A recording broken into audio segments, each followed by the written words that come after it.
ឯកឧត្តមនាយឧត្តមស្នេហ៍ទាសីហាឧបនាយករដ្ឋមន្ត្រីក្រសួងការពារជាតិបានដឹកនាំគណៈប្រតិភូជាន់ខ្ពស់នៃកងយុទ្ធពលខេមរភូមិន្ទជំនួបទ្វេភាគីជាមួយឯកឧត្តមនាយឧត្តមនាវីតុងជីនរដ្ឋមន្ត្រី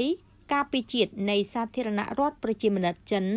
ដើម្បីសម្ដែងការគួរសមនិងពិភាក្សាការងារក្នុងការពង្រឹងទំនាក់ទំនងនិងកិច្ចសហប្រតិបត្តិការលើវិស័យការពារជាតិរវាងប្រទេសទាំងពីរកម្ពុជាសូមថ្លែងអំណរគុណមិត្តចិនចំពោះទូនាទីដ៏សំខាន់ក្នុងការសម្របសម្រួលបទឈប់បាញ់រវាងកម្ពុជានិងថៃភាគីមិត្តចិនមានឆន្ទៈចង់ឲ្យប្រទេសទាំងពីរអនុវត្តបទឈប់បាញ់មានការសន្ទនាគ្នាទ្វេភាគីដើម្បីបង្កើននូវជំនឿទុកចិត្តគ្នានិងមានសន្តិភាពឡើងវិញចិនគឺជាមិត្តគួរឲ្យទុកចិត្តបំផុតរបស់កម្ពុជានិងជាបងប្អូនល្អដែលចែករំលែកសុខទុក្ខជាមួយគ្នាកម្ពុជាមានឆន្ទៈរួមគ្នាជាមួយប្រទេសចិនស្របតាមទិសដៅយុទ្ធសាស្ត្ររបស់ថ្នាក់ដឹកនាំប្រទេសទាំងពីរ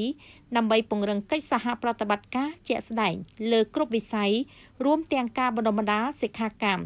និងសមយុទ្ធរួមគ្នាដើម្បីរួមចំណែកកសាងសហគមន៍វាសនារួមគ្នាកម្ពុជាចិនគ្រប់រដូវកាលក្នុងយុគសម័យថ្មី